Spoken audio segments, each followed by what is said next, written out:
para mais uma escola bíblica dominical. E queremos sair daqui, Senhor, alimentado, abençoado.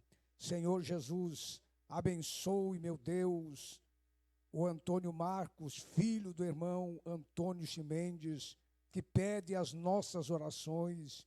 Tenha misericórdia desta vida. Ajuda, Senhor, para que ele vença todos os obstáculos da sua caminhada. Também abençoa teu servo, irmão Marco, que estará pregando a tua palavra, nos ensinando nesta manhã. Nós oramos por todos os irmãos que estão aqui na nave do templo para receber o alimento da tua palavra. Nós oramos em nome de Jesus. Amém. Amém. Poder assentar, meus irmãos. Louvado seja o nome do Senhor, o nosso Deus, o Deus que era, é e há de vir. Eu cumprimento a igreja com a paz do Senhor. Amém? Meus irmãos, é uma alegria muito grande ter nessa oportunidade. Agradeço ao pastor Gemiro, nosso pastor presidente, está presente. Pastor Leandro também, nosso vice, irmão Alberi, que é o nosso coordenador, que me deu essa oportunidade. Vejo figuras ilustres aí, meu mestre Gilmar. Se eu fizer alguma coisa errada, ele me dá uma nota ruim amanhã. Bem que amanhã é o meu irmão Joabe, né? Mas ele é o dono da caneta, é o homem da teologia. Agradeço pela presença de todos os irmãos, porque juntos iremos falar da palavra do nosso Deus. Não se assustem, por favor, com as minhas folhas, porque eu não sou tão velho, mas o 60 está chegando. Então, para mim, é melhor transcrever numa folha maior, numa letra maior. Obrigado, meu irmão. E fica, inclusive, melhor para mim, porque eu aprendi com o meu mestre Gilmar, à medida que eu transcrevo, eu já vi a matéria, já mentalizei a respeito dela, e fica muito mais fácil. Eu vou falar sobre aquilo que eu já vi, que eu já escrevi. Tá? Então, isso que está escrito aqui é o mesmo que está escrito na revista, porém com letras maiores, ok? Meus irmãos, eu gosto de ver começar fazendo uma retrospectiva, falando sobre as lições que já vimos. Esse período agora, né, estaremos falando sobre família. E foi destacada a família do patriarca Abraão, começando o relacionamento em família, começando por ele próprio, pelas situações que ele passou, pelo avanço que ele fez, aqui que ele mostrou ali, querendo ajudar a Deus, coisa que nós muito fazemos, e o resultado que houve e que perdura até hoje, inclusive está colocado no texto. Na lição 2, vemos também a situação que envolveu o filho dele, a situação que envolveu ali a situação entre os irmãos, e também trouxe seus resultados. E na lição 3, na semana passada, falou-se de José. E em várias situações a gente lê a Bíblia e fala, coitado do José. José foi maltratado, os irmãos fizeram isso e aquilo. Não estou falando que eles estavam corretos. Porque assim como disse Jesus, nós já ouvimos também lição bíblica, e na terça-feira nós muito estamos falando sobre isso, que antes de tentarem matar José fisicamente, os irmãos já tinham matado no coração. Os irmãos já não queriam ficar perto de José. Se acaso ele sumisse, tanto faz, se ele tivesse morrido, um animal pegasse ele no trajeto, que também era uma certa imprudência, que o pai mandava o filho sozinho a quilômetros atrás dos irmãos. Se algum animal pegasse, tá bom, se alguém vendesse, se alguém matasse, tanto faz. Para ele não faria diferença nenhuma. Pai, não vi não. Então eles já tinham matado o irmão no coração e tentaram matar o irmão. Mas vamos tentar jogar um pouquinho na nossa vida. José, ele era o 11º filho de Jacó. José era um filho mais novo que não trabalhava. José era o filho da mulher preferida, que ele andava entre os filhos da concubina, não andava com os filhos da mulher de casada, porque eles não se acertavam. José era filho de uma mulher que, quando Rubem achou uma mandrágora, levou para a mãe, a outra mulher falou, bonita essa mandrágora, me dá. Já roubou meu marido, porque é também minha mandrágora, eu te alugo ele. José era o filho de uma mulher que fez a outra chorar, humilhada muitas das vezes. José era aquele que fazia a mãe chorar também, porque os filhos eram humilhados. Jacó tratava como sendo primogênito, aquele a quem ele daria a quantidade dobrada, conforme fez. Ele mostrou que faria e fez. José era o homem que recebeu uma capa que não conseguia trabalhar. A capa ia até o joelho no máximo para proteger, mangas curtas para trabalhar, dele era longa, ele não conseguia trabalhar. Ele não trabalhava, ele era o feitor. E ele era o camarada que ia observar o que estava sendo feito para contar para o pai. ele era um fiscal dos mais velhos. Quem quer um irmão de 20 anos ou coisa assim mais novo que venha fazer esse tipo de coisa? Os homens naquela ocasião, eles casavam cedo, mais ou menos ali com os seus 20 anos de idade. Quem sabe Rubens já fosse quase avô. E sendo mandado por José, sendo chamado a atenção por causa de José, tendo que se cuidar por causa de José, até o que falava e fazia. Então, meus irmãos, isso eu quero dizer o seguinte: quando olharmos qualquer acontecimento, olhemos os dois lados. Às vezes nós, cheios de razão, fazemos alguma coisa, deixamos de fazer, mas não observamos que fazendo ou deixando de fazer aquilo, nós estamos atingindo alguém. Nós estamos causando a ira de alguém. Estamos fazendo que alguém peque, porque alguém vai querer que tomara que esse cara suma daqui. Não é possível. Sei lá, que morra, que suma qualquer coisa. Às vezes nós estamos fazendo com que pessoas pequem por causa de nós. José, ele tinha uma promessa de Deus, mas Jacó quis ajudar o filho, assim como Sara e Abraão quiseram ajudar a Deus. E toda vez que nós fazemos isso, nós erramos. Então coloquemos isso na nossa cabeça. Verdadeiramente, Jacó fez conforme queria. Ele abençoou José 2 vezes. Ele chamou os 2 filhos de José e abençoou 2 vezes. Ele realmente fez conforme faria com o primogênito, mas os outros estavam subjugados naquela ocasião, não falaram nada. Mas verdadeiramente ele fez aquilo que ele estava delirando que faria, mas quem sabe fosse a vontade de Deus, mas não para aquele tempo que ele estava fazendo. Deus tem um tempo para todas as coisas. Se nós temos promessa, aguardemos a promessa. Prestemos atenção que a cada tempo Deus vai cumprir. Não é preciso que José morra, não é preciso que ninguém se entristeça para que a tua promessa possa ser cumprida. Deus tem um tempo para todas as coisas. Não queiram ajudar a Deus na caminhada. Vemos tristezas diversas com relação a isso. A tristeza por parte de Jacó, que nunca mais viu a mãe. Até enterrou o pai, mas não viu a mãe. E aquela riqueza que ele queria, aquela coisa que ele queria, aquela ganância que ele tinha, não era coisa de Deus não, era ganância. Que ele não conhecia Deus, ele falou, Deus do meu pai. Ele não conhecia Deus, era a ganância que ele tinha. Aquela riqueza ele nunca mais pegou. Ficou tudo com Esaú. Às vezes, meus irmãos, nós cometemos distrações enormes e perdemos aquilo que Deus tem para nós. E falando hoje, meus irmãos, da lição de hoje, eu gosto de dar uma olhadinha também na leitura diária, que ela direciona a gente. Tem a leitura diária de segunda-feira que diz: fique longe de pessoas assim, tendo aparência de piedade, mas negando-lhe o poder, afasta-te também desses. Aqueles que não reconhecem a Deus, aqueles que são donos de si mesmos, aqueles dos últimos tempos que disseram que virão, serão presunçosos, não temerão a Deus. Na terça-feira, não ameis as coisas do mundo, não ameis o mundo, nem o que nele há, que há no mundo. Se alguém ama o mundo, o amor do Pai não está nele. Na quarta-feira, o Senhor não divide a sua glória. Eu sou o Senhor, este é o meu nome. A minha glória, pois, a outrem ou outro alguém não a darei, nem meu louvor às imagens esculpidas. Na quinta-feira, não se volte para os ídolos. Não vos volteis para os ídolos, nem façais para vós deuses de fundição. Eu sou o Senhor, vosso Deus. Na sexta-feira, não farás nenhum ídolo. Não terás outros deuses diante de mim. Não farás para ti imagem esculpida, nem figura alguma de que há em cima no céu, nem embaixo na terra, nem nas águas debaixo da terra.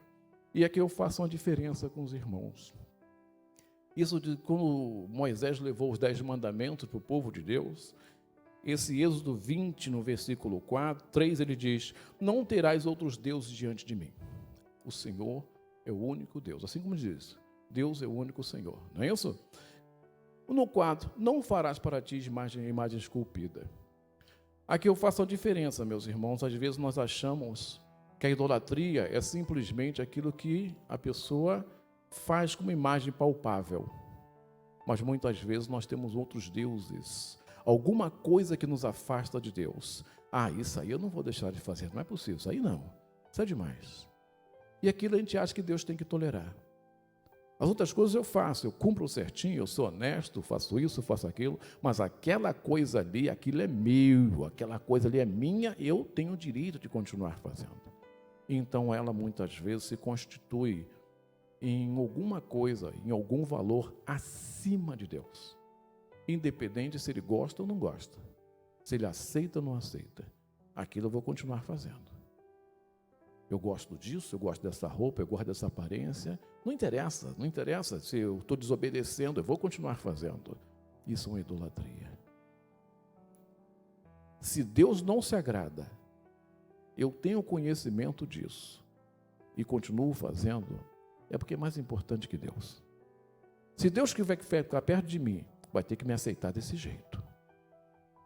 E eu já falo para os irmãos o seguinte: Deus nos aceita quando chegamos como somos, mas Deus quer fazer uma transformação da nossa vida.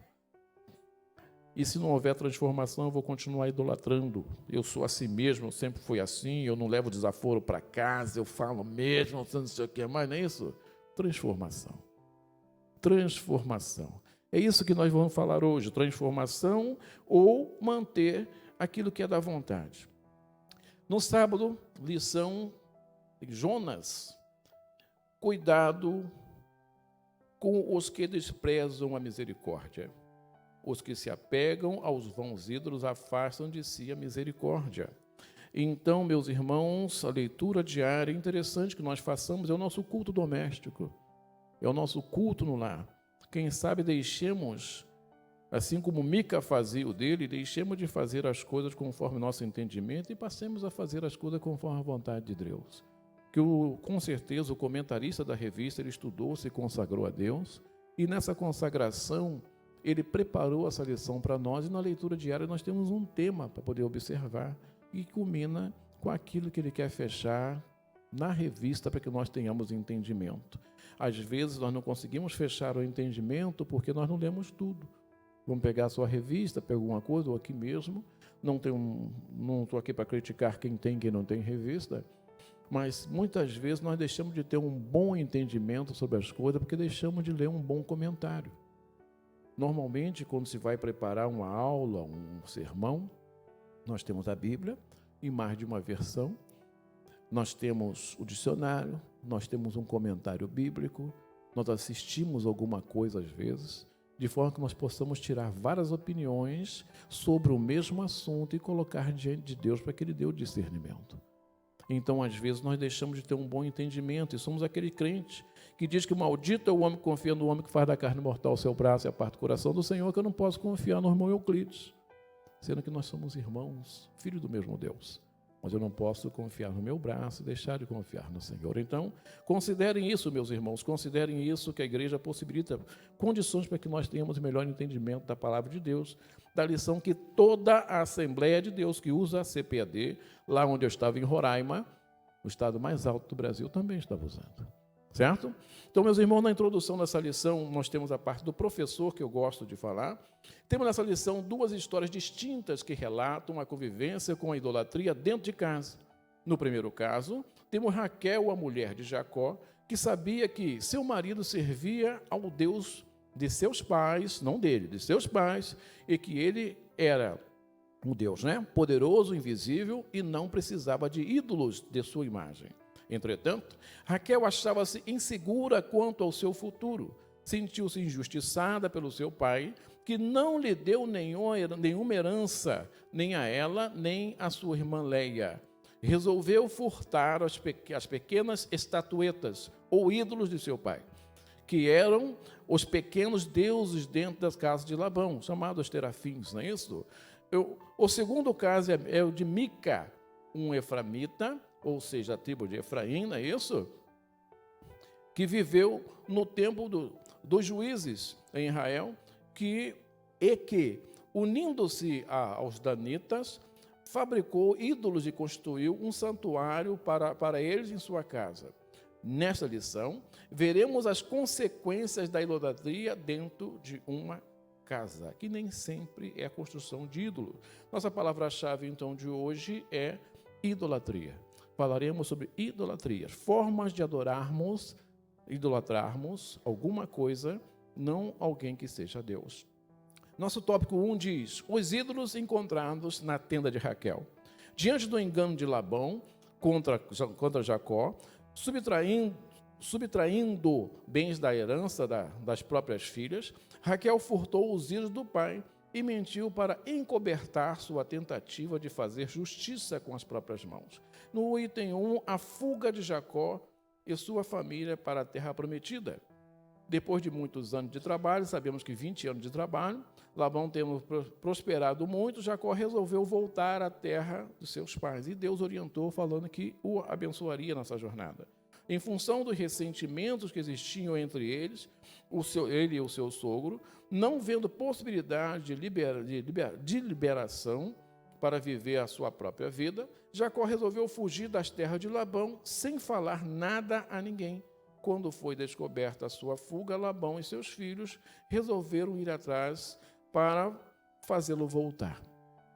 Aqui nós vemos também a ganância de Labão. Labão era tio de Jacó. Ele era sobrinho neto de Abraão, cunhado de Isaque. Desde o começo ele tinha mostrado a ganância dele quando a irmã foi ser pega por Eliezer, buscando para poder levar para casar com Isaque.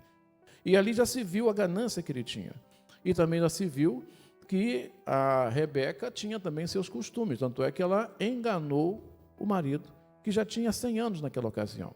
Vamos lembrar que Isaque casou com 40 anos. Isaque pediu a Deus filho 20 anos. E Esaú e Jacó já tinham 40 anos de idade. Então ele já tinha 100 anos. O homem não enxergava direito.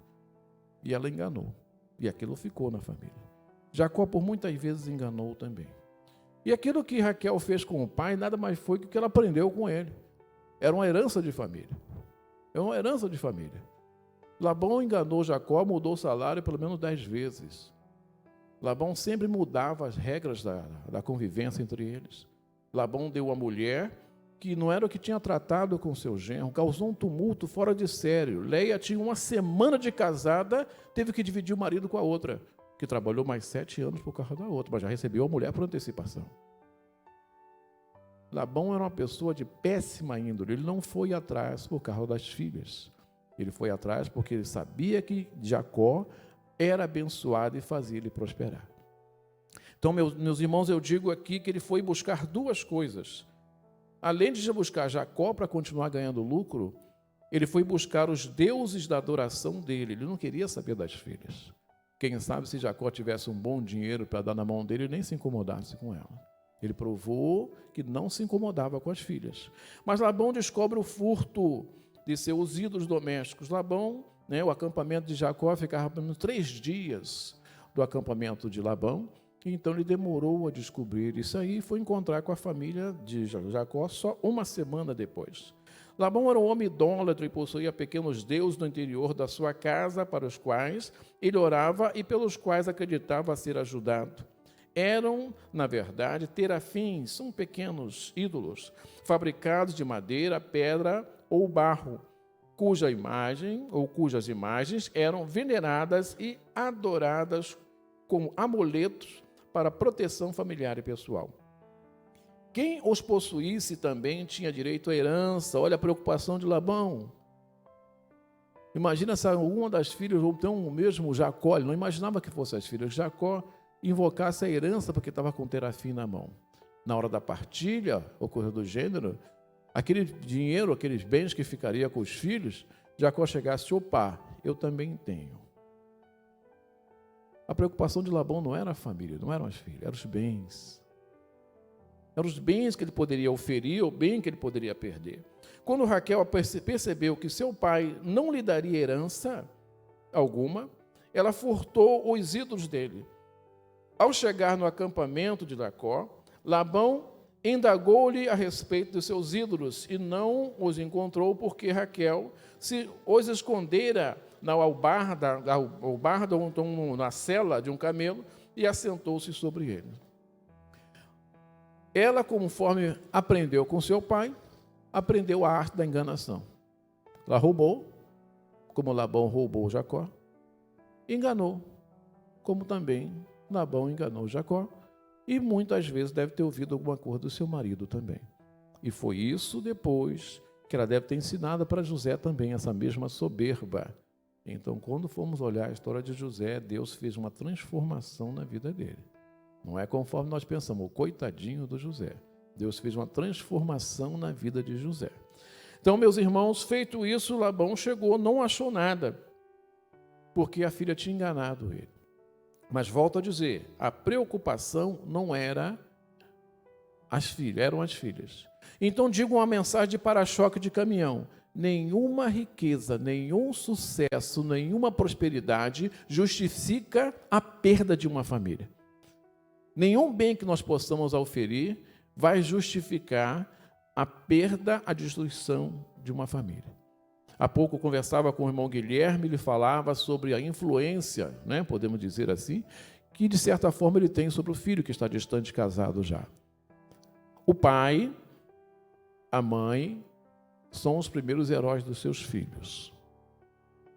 E aquelas pessoas que nós vemos na igreja, pessoas que nós admiramos, digo ali, aponto logo de uma vez para ganhar uma nota maior, o mestre Gilmar e esposa, pessoas assim, são pessoas que nós admiramos e olhamos para seguir.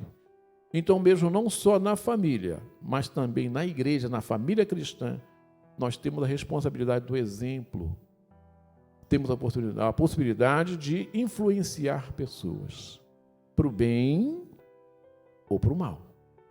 Não tem aquele crente reclamão que junta um montão de reclamões em torno dele? Não tem aquele crente rebelde, não quero nem saber, falou, mas vou fazer assim mesmo. Ele, de certa forma, ele está influenciando o seu meio. Ele está formando um grupo, ele está formando opinião, ele está conduzindo alguém para o bem ou para o mal. Mas nenhuma vaidade, meus irmãos, nenhum sucesso justifica a perda, a derrota, a destruição de uma família. Raquel usa a mentira para esconder o ídolo. Ela sentou nos ídolos e Labão não conseguiu encontrar o ídolo. Ele ficou chateado, ficou triste, envergonhado, porque ele tinha certeza que era o genro que tinha roubado. Mas não se sabe nem dizer se ela estava menstruada ou não. Só podia entrar na tenda da mulher o marido ou o pai. Não se permitia que qualquer um entrasse na tenda da mulher. E ele chegou, vasculhou, Jacó talvez estivesse junto com ele, até acredito que estivesse, e depois basicamente discutiram. Mas eu não quero dizer também que Jacó lá na frente não descobriu que a mulher tinha pego o ídolo. Que depois Deus mandou que todos se desfizessem dos seus ídolos. Porque eles eram de uma nação idólatra. Deus, quando quis falar com Abraão, falou, sai da terra da tua parentela, porque aí tem vários deuses, eu quero ser só o teu Deus, eu sou zeloso. Eles tinham esse costume. E ela, quem sabe, não quisesse ficar longe do costume do pai e levou aqueles ídolos que eram de família. Era a presença de família para ela. Ela não cria no único Deus. Nós temos um auxílio na revista que diz auxílio na vida cristã, o monoteísmo e o politeísmo.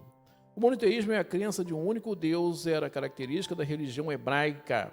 As antigas religiões eram politeístas, ou seja, cultuavam muitos deuses, mas o Deus de Abraão, Isaque e Jacó é o Criador é o Criador e Senhor de toda a terra. O único verdadeiro Deus. Saber isso era importante para Israel, pois a nação estava prestes a entrar em uma terra cujos habitantes criam em muitos deuses. Tanto naquela época como hoje, existem os que preferem colocar a sua confiança em muitos deuses diferentes. Mas chegará o dia em que Deus será reconhecido como único. Ele será rei sobre toda a terra. O diabo ofereceu o mundo inteiro a Jesus, desde que ele apenas se ajoelhasse e o adorasse. Hoje o diabo nos oferece muito o mundo, tentando envolver-nos pelo materialismo, na busca pelo poder. Podemos resistir às tentações do mesmo modo que Jesus o fez.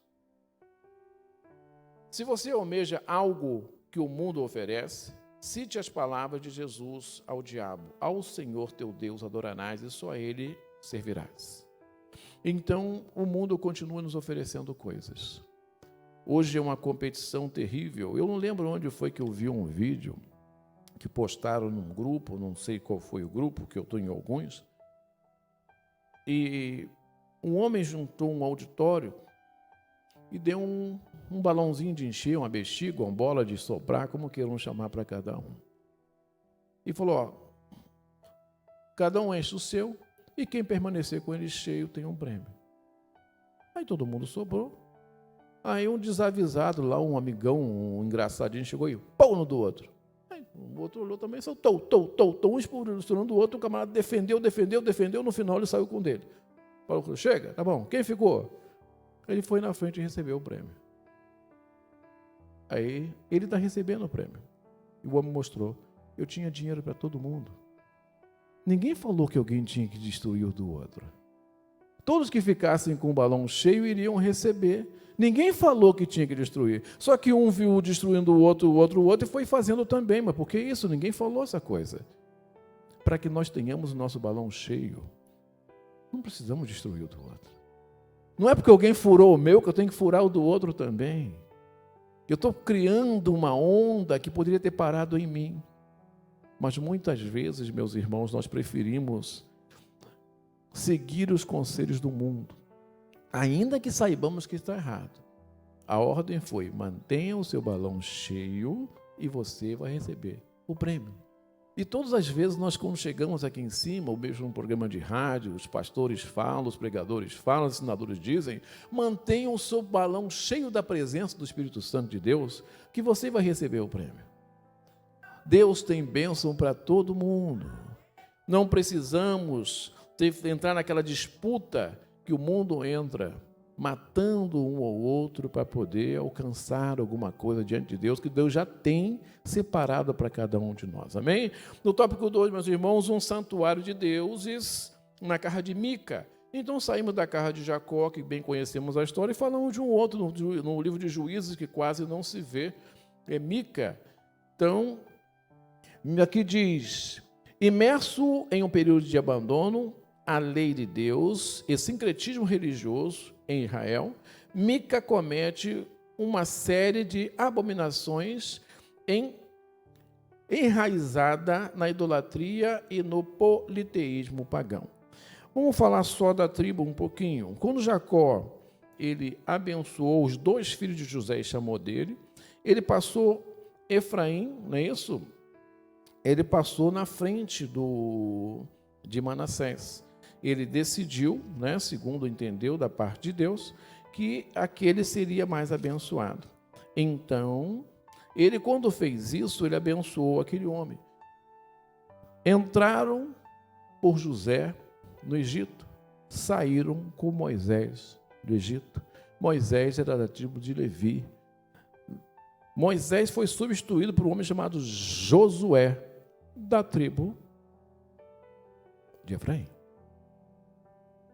Quando aconteceu aquela situação complicada com relação ao povo de Deus, onde o Roboão, filho de Salomão, resolveu cobrar altos impostos e dividiu o povo, Roboão, da tribo de Judá, comandou um reino.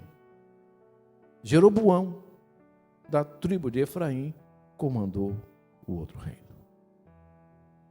Isso não ficou ali, meus irmãos. Quando o que a gente faz ou fala para um filho tem consequência. A bênção ou a maldição se estende por gerações. O que eu quero dizer é isso aí, que esse homem era de uma tribo que conhecia a palavra de Deus. Mas diz aqui, nós podemos ver, se olharmos aqui em em Juízes, no capítulo 2, eu não sei como aconteceu isso, não deveria acontecer isso, né, que nós somos conhecedores da palavra de Deus, mas diz aqui no livro de Juízes, capítulo 2, só que o versículo, vamos ler o 10. Só o finalzinho aqui. E outras gerações após ele se levantou que não conhecia o Senhor, nem tampouco as obras que fizeram a Israel. Que legado foi esse que eles deixaram? Que legado nós estamos deixando? Aquele homem que era guerreiro, aquele homem que atravessou o Jordão, aquele homem que viu a derrubada do muro de Jericó, que enfrentou várias tribos, sendo eles pequenos, mas o Deus era grande, venceu uma série de batalhas pelo poder do Senhor. Como é que nasceu uma geração que não conhecia Deus? Então, meus irmãos, o Labão estava preocupado com a herança, nós devemos estar preocupados com o legado. Qual é o legado que nós estamos deixando para a geração que vem? Qual é o legado que nós vamos deixar dentro da nossa família? Eu estou ensinando na situação diversa e adversa o meu filho ou a minha filha permanecer no Senhor, ou eu estou ensinando como Labão? Sempre que der, dê um calote. Sempre que der, tire uma vantagem. Muda a regra do jogo. Então, não se preocuparam com o legado. Infelizmente, excelente trabalho que foi feito, mas aqueles que estavam com Josué morreram, todas as gerações, os velhos, os que estavam com ele ficaram velhos, não chamaram ninguém para substituir, que Deus daria, com certeza, Deus sempre que estava com o seu povo, negligenciaram e não deixaram nenhum legado. Então, começamos aqui dizendo que, apesar de um nome especial, cujo significado é quem é como o Senhor nosso Deus, então conhecia Deus, Mica não correspondia à importância do nome que tinha, porque não honrava a Deus em sua vida. Tinha um nome, ele até falava, mas não vivia. Às vezes, meus irmãos, o falar não corresponde ao nosso viver conforme Deus quer. Eu só falar para Deus é importante, que da boca sai vida e morte, bênção e maldição. Jesus falou, de toda palavra ociosa, como disser, há de dar conta no dia do juízo. Por sua palavra será absolvido ou condenado. Sabemos isso, que a morte e a vida estão no poder da língua. Porém, meus irmãos, quando a atitude não corresponde ao que se fala, o que importa? Nós temos que ter uma vida que corresponda àquilo que falamos. Ou ainda que não falemos, mas sem palavra, nós testemunhemos a nossa adoração a Deus. Com a boca se louva, muitas vezes, como disse Jesus, esse povo me honra com seus lábios, mas o coração está longe de mim. Mas com a vida se adora a Deus. Adoração como Deus vivo, como Deus único e verdadeiro, o Deus digno de honra e louvor. Com o meu viver, eu sofro até perdas e danos, para que Deus seja glorificado pela minha vida. Então, muitas vezes nós temos até o nome de crente, participamos de um grupo, mas no nosso viver não se vê adoração ao Senhor. Amém? Ele tinha uma família, embora o relato bíblico não cite a sua esposa. Sua mãe vivia com ele e era muito rica. O povo que vivia na região montanhosa de quem? Efraim tinha se corrompido por causa da idolatria. Havia em Israel, de modo geral, um abandono total aos mandamentos da lei de Moisés, o mandamento de Deus, em que o povo de Israel aderiu ao sincretismo religioso que implicava em uma apostasia total. Além do abandono da lei do Senhor, as famílias começaram a adotar esse sincretismo religioso dentro de suas próprias casas, admitindo ídolos caseiros, os quais faziam culto e adoravam com o objetivo de obter favores materiais. Os valores morais e éticos foram abandonados e Mica era fruto dessa corrupção moral. Por isso, não foi difícil para ele roubar a própria mãe. Diz que Mica roubou a própria mãe. Ele viu o dinheiro, roubou. Equivalente ali a 13 quilos de prata, ele pegou. Porém, diz aqui na frente, abominação, Mica, a mãe dele vendo aquilo, ela começou a proferir maldição. Interessante que Labão deve ter feito a mesma coisa, né? Achando que Jacó tinha roubado, saiu amaldiçoando, não sabia que era a própria filha. E a mãe de Mica também não sabia que era ele, amaldiçoou o próprio filho. Ele não arrependido do que tinha feito, mas com medo da maldição, porque ele era supersticioso, não confiava em Deus, e diz que não tem maldição sem causa, mas ele tinha dado causa, tinha ou não tinha? Então, ele devolveu o dinheiro à mãe, que eu não vi escrito que tenha repreendido ele. Mas ela diz, a Bíblia, que ela guardava aquele dinheiro para fazer uma adoração a Deus. Então ela acreditava em Deus. Tanto é que ela deu um nome para ele. Quem é como o Senhor nosso Deus? Mica. Porém, ela tinha que apalpar algumas coisas. E às vezes, meus irmãos, nós achamos que a Bíblia na cabeceira da cama, ela é o nosso amuleto. Ela não é aberta. Se for aberta, ela fica no Salmo 91. Mas ela não é lida, porque Deus sabe do meu coração. Nós também temos amuletos, não temos? É bom, por isso eu gosto de ler aqui no começo, porque nós devemos analisar qual é o objetivo da lição. Falar do antigo, mas trazer para o agora. Como eu estou fazendo na minha casa? Eu estou fazendo um culto doméstico, eu aproveito essa leitura diária para ler a palavra de Deus, fazer o culto doméstico. Ou simplesmente eu vou à escola bíblica e transfiro para o pregador, transfiro para o ensinador aquela função que é minha, de sacerdote do lar, de abençoar a família, de permanecer a presença de Deus naquele local. Que a gente bem sabe que se a gente não profetizar pelo bem da nossa família, se a gente não invocar o nome de Deus, o inimigo está ao derredor. Se ele achar uma brecha, ele vai entrar com tudo. Aí o crente abençoado passa a ter dificuldade. Por quê? Porque ele deu uma brecha, ele deu oportunidade. O Senhor, assim como diz em Apocalipse, está à porta e bate. Se ele não achar local, ele não entra. Mas o inimigo, ele arromba. E nunca chega sozinho. Então, não estou dizendo que aquele que adoece, aquele que tem dificuldade, não é permissão de Deus, da parte de Deus, não é consagrado a Deus. Mas muitas vezes nós damos oportunidade e conservamos aquilo na nossa casa. E aquilo vira nosso local de adoração, que nós sabemos que Deus diz, né? Eles têm uma boa intenção a nosso respeito, mas diz que nós nos invocarmos a Ele, buscarmos a Ele, Ele tem coisas maravilhosas para nós. Mas nós preferimos agir com a força do braço, usar a própria capacidade. E Mica fez ídolos. Então, quando eu estava precisando de dinheiro, ele ia para o ídolo do dinheiro. Quando ele estava precisando de saúde, ele ia para o ídolo de saúde. Se ele tivesse uma plantação, esse é o ídolo que dá chuva. E assim ele mantinha. E aqueles ídolos chegavam ao ponto tal, que a Bíblia fala, que o rei da Babilônia, quando ia partir para a batalha, ele consultava os seus ídolos e ainda lhe trazia um fígado no bolso. Que fígado era aquele? Segundo conta a história, do último sacrifício que ele tinha feito. E ele perguntava ao fígado. Aí o fígado respondia. Se o fígado tivesse íntegro e bom, vai. Se o fígado tivesse deteriorado, não vai. Ao ponto que chegava. Será que fedia? Então nós tomemos cuidado com isso.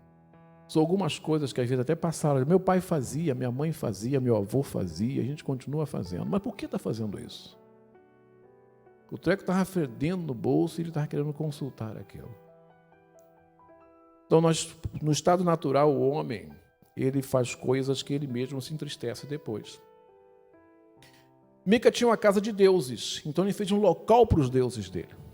E eu ouvi falar certa vez de uma pessoa também, que aqui tinha que tinha uma casa que só entrava periodicamente, que ele oferecia aos ídolos uma série de coisas e não era permitido que qualquer um entrasse naquele local. E ele só entrava em certa época e tinha que se consagrar primeiro, quer dizer, ele deixou de ter o direito à propriedade da própria casa, no local que ele consagrou a ídolos, a espíritos imundos. Mas falando de nós crentes, meus irmãos, eu tirei uma coisa do livro dos costumes que diz que nós devemos nos consagrar ao Senhor.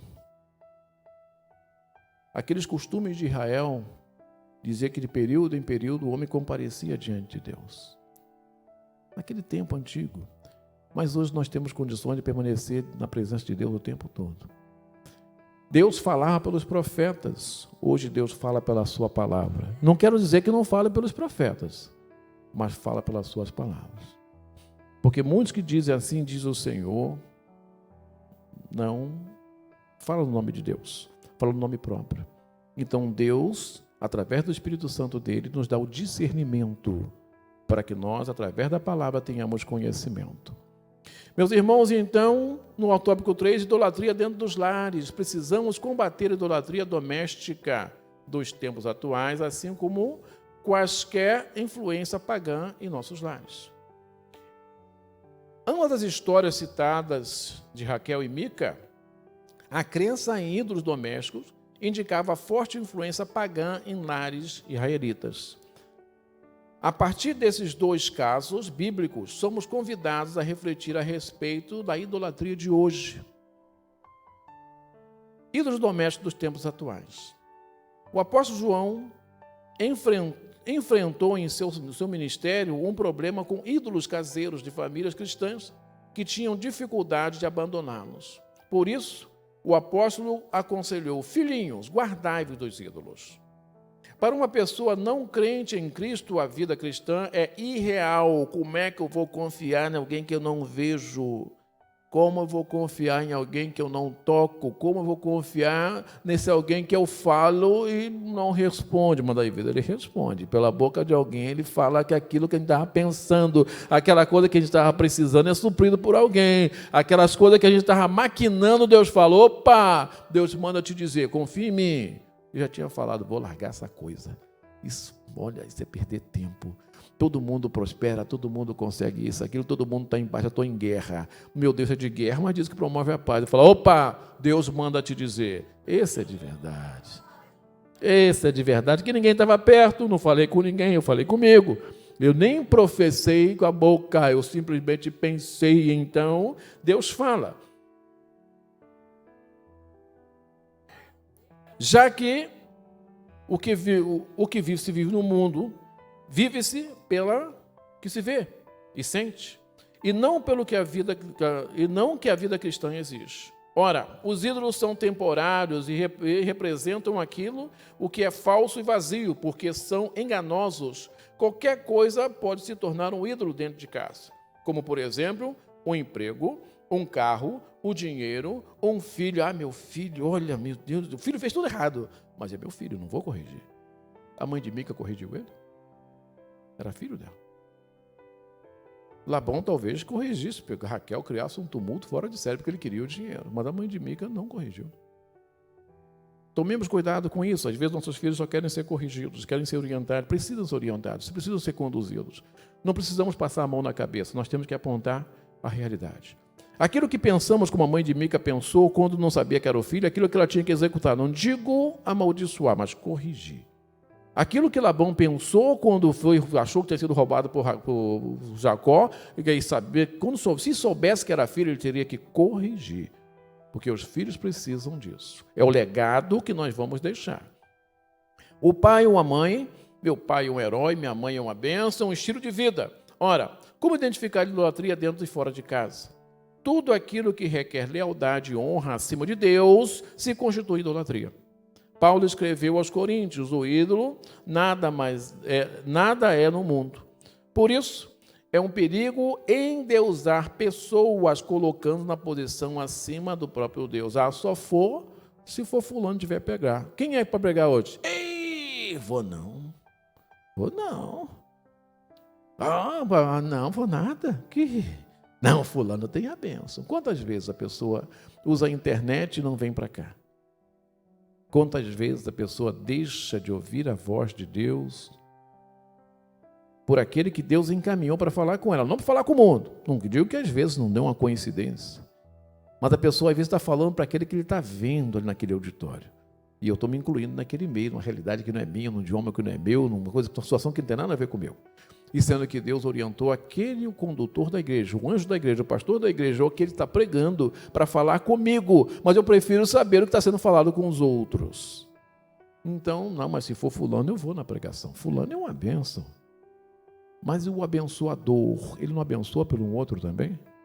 Tomem cuidado, meus irmãos, com essa ideia nós chamamos o irmão Gilmar, está ali o mestre Gilmar, que vai ser nosso preletor do jantar dos casais. Ele vai ser aquele que trará a bênção de Deus para nós, que nós confiamos que Deus fala pela boca daquele homem, Deus fala pela boca daquele que ele quiser falar.